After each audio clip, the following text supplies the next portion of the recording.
Good morning, Incarnate Word. Happy Friday to all of you. It's Father Schrader, Father Schneier. We're back for another edition of the Weekend Roundup. A lot going on this week. We've had a very busy week. So first of all, thank you to everyone who came to our All Things New listening sessions on Tuesday and Thursday. They were very good conversations. And for the folks that were able to come, you were able to see the models for our planning area of what our parish footprint could look like. So in the immediate future, for those of you that came, there's that post-listening session survey. We have a link to it on the All Things New section of our website. You'll also get an email with that, I think, early next week or so. I think they said November 1st is when that email will come out. You'll also be given copies of the models themselves so you can see, and our models will be public on the All Things New Archdiocesan website starting November 1st. So we will get a link to that as well once that link goes live. So a lot going on in All Things New. There's also a couple of some new information that we literally got Wednesday afternoon about the education timeline. So there's some new information about the timeline and kind of how things are going to go with relation to parish elementary schools. So we would encourage especially our school parents to check out the Incarnate Word All Things New website. Just go to the IW website, click on All Things New. We've got all of it pretty much summarized for you there. You can get more information on the Archdiocesan website as well, especially for those of you who went to the listening session on Tuesday. You know, we sort of felt bad that it looked like one group was getting a little bit more info, but we've got that information Wednesday afternoon, and we're getting it out to you now. So again, go to the All Things News section of the Incarnate Word website for the most up-to-date information, especially as it relates to elementary schools. And there's workbooks as well for all the schools too. So there's a lot there. A lot happened this week for All Things New at the parish. So. Sure. And then Election Day is kind of sneaking up on us. It is. November 8th. November 8th, yeah. So in less than 2 weeks. And on the ballot this year, there's Amendment 3, which would legalize marijuana.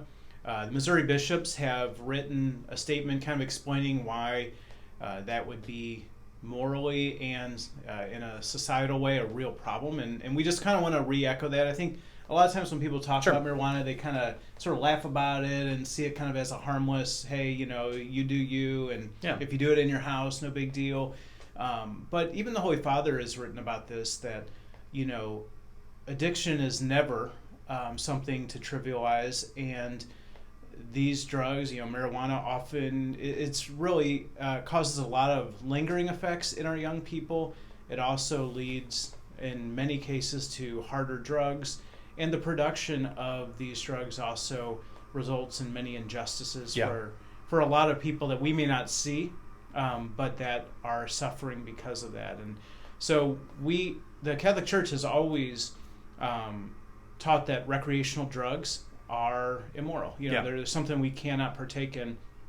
They're not like moderation with alcohol. Or even cigarettes. Cigarettes, they're a very different kind of class morally. Yeah. So I think as Catholics, we don't want to look at this as, well, it's just going to happen anyway, or, it's no big deal.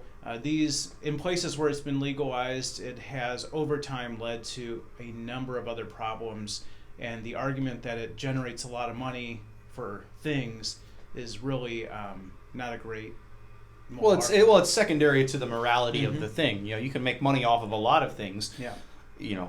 Some of those things could be fine, some of them could be immoral, and just the argument of revenue it's not a moral argument. So our bishops have put out a statement somewhat strongly about it. I know Archbishop Rosansky was on KMOX radio, I think it was last week or the week before, talking with Charlie Brennan about the subject. So our church has been taking a stand on this. It's kind of under the radar, because it's a midterm election and there's a Senate race, so it's kind of flying under the radar, I feel like. But it's an important thing to consider. All those other ballot initiatives that are on there. We got sample ballots this week, so I've been filling out my sample ballot. But something to keep in mind, folks, especially for that, so that what our church teaches as it relates to recreational drug use. So, and one possible positive is in these sort of midterm elections where a lot of people maybe don't go and vote as they should. Our votes have a lot more greater impact. Yeah, so really, do vote your conscience, vote your faith. Yeah. And we're putting the letter of the bishops in the bulletin as well. It's also through the parish website and Facebook, so that we'll have a link to that letter as well below the video. Yeah, so you can read that. Yeah. This weekend is Father a Sullivan. very, very special celebration. Father Sullivan's farewell reception. That will be after the 5 p.m. Saturday and 10:30 a.m. Sunday masses. We hope you can come on out and say goodbye to Father Sullivan, who has just been such a wonderful presence here at our parish for so many years. It's gonna be really hard to say goodbye to him, but just knowing that he's at Regina Clary. Enjoying his retirement. I mean, he's technically been retired for a few years. He's just decided to spend it with us, working, and now he's able to at least enjoy his retirement. So we're very happy for him. So come on out, 5 o'clock tomorrow night, 10:30 on Sunday. We'll have some snacks and just a chance to visit with him. And just a chance to visit with him and say goodbye and to thank him for all of his many years here at Incarnate Word. Yeah, and he stopped by to pick something up last week, and he said apparently the retired priests are all party animals. He said he was worn out from all the parties every night at Regina Clary. So I was like, hey, sounds like our convocation. Well, it's probably, we didn't prepare him for this. No. Quiet in the rectory. We keep it pretty quiet, pretty chill rectory. I mean, maybe unless we're watching Blues hockey, where you might hear me yell in the playoffs across the rectory, sometimes yelling not nice words. But we try to keep it pretty chill. But apparently, Regina Clary is like a frat house. So that's great. All Saints Day. Yes, All Saints Day. Yes, Holy Day of Obligation. Yeah. So you can't say you didn't know. So your ignorance doesn't count after listening on to Halloween, us. we will offer a 5 p.m. vigil. We move it up an hour to try to give you time to get back to handing out candy. So that'll be at 5 p.m. on Monday. And then on the feast day, 7 a.m., 8:30 a.m., and 6 p.m. There will not, and we repeat, there will not be a 12 noon Mass on All Saints Day. So please keep that in mind, folks. I know in times past we've had a noon Mass on some of our Holy Days of Obligation, but we will not be having a noon Mass on Tuesday. So just 7, 8:30, and 6 p.m. on the day of, and on Halloween night, the night before, 5 p.m. So, and the office will be closed as well on Tuesday. So please keep that in mind. And then on that same day, our Incarnate Word moms are hosting an All Saints Day play date for little ones. So come to 8:30 Mass. I think you have that, don't you? I do. Yes, I do have that Mass. Come scream at Mass if you want. Yes, please. Come to my Mass and scream. And then come and play. The little kids can play after the Mass, which will be kind of fun. It'll be fun. I'll probably join them up there. Yeah. Trunk or Treat is happening tonight out in the back parking lot from 6 to 8 p.m. Parking is available for trick-or-treaters in the front lot. Should be a good time. I'll be out there. Will you be out there? I'll stop by. Yeah. Should be a good time. The weather's nice. Some years it's kind of wet and rainy. Yeah, last year was seen a little bit rainy, but this year will be good. It'll be great. And then our marriage enrichment ministry is moving into its small groups, and many of those groups are filling up. You can still sign up in the church lobby or online, and really excited. Yeah, that's a really awesome ministry. Almost 40 couples signed up. That's great. For that. Yep. That's awesome. The Men's Axe Retreat is coming up next weekend, November 3rd through the 6th at Marinus Retreat Center. Registration is closing soon. You can sign up on the parish website or by calling the parish office. Should be an awesome retreat for the men of our parish. And then Alpha will be on Tuesdays from 6:30 to 8 p.m. starting November 8th in Bollinger Hall. Sign-ups for that are online. Or if you have trouble with that, just give us a call in the office and we'll get you signed up.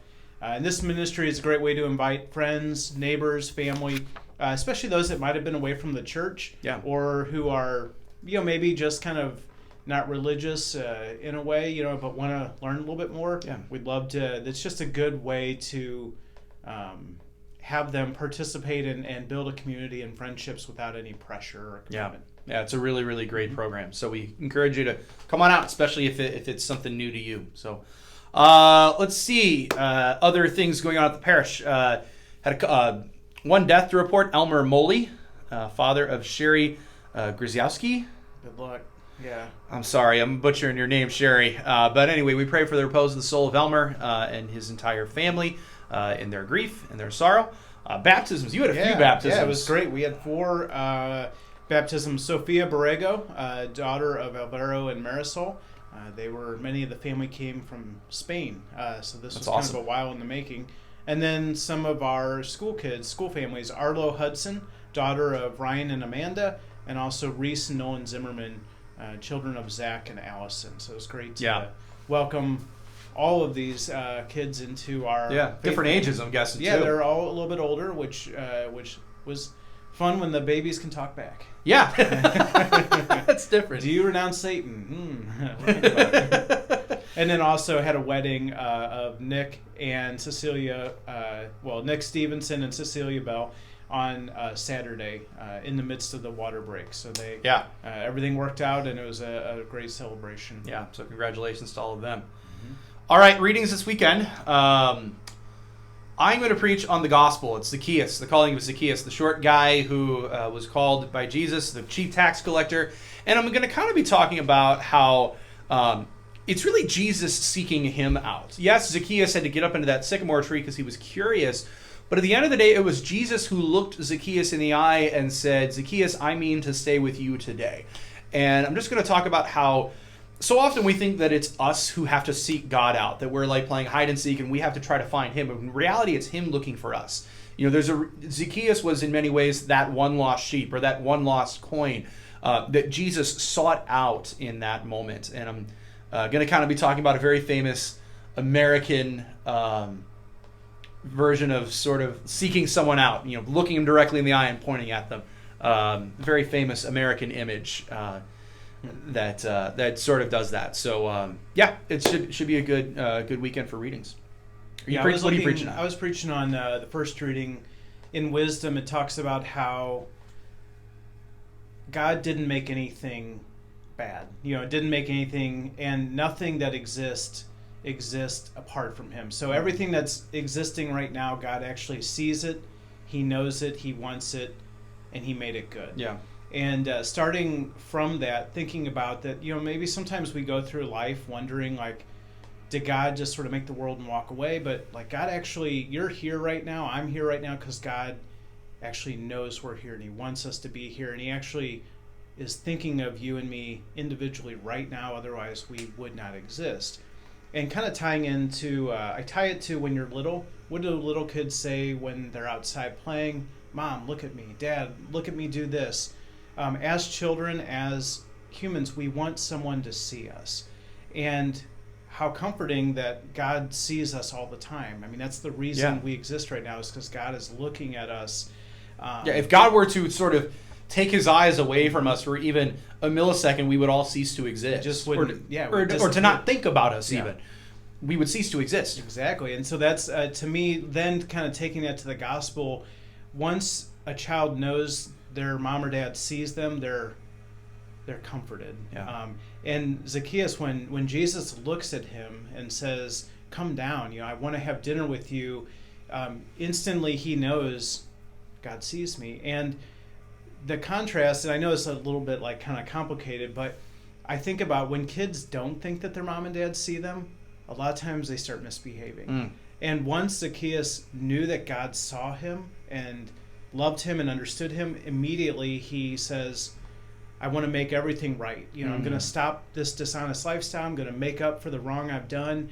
So it's kind of the two parts of being seen. On one hand, when we are seen and loved, we have this comfort, but then it also you have to behave. Yeah. You know, so there's kind of two sides, and I just leave it kind of an open question of, do we really believe that God sees us, that he is looking at us, that he loves us, that he is watching over us? Hopefully we do. But then if we do, then we also know that we have to act in a way that, like, our Father is watching, and hopefully we're acting and living and making choices in a way that honor him and would not sadden him as he watches the things we do. Well, I often tell people, even in the confessional, who sometimes struggle with the idea of God loving me in the midst of my sins, I say, well, how do you think God sees you?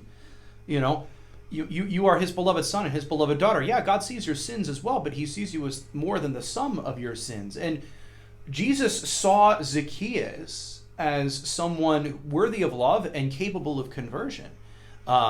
And when Zacchaeus realized that was life-changing for him. I don't know what he thought God thought of him before that moment. Yeah. But it was when he was seen by Jesus as he truly is that he actually, you know, changed his life. Yeah. And I think that's important for all of us. That's how St. Ignatius begins his spiritual exercises. Reflect on how God sees you.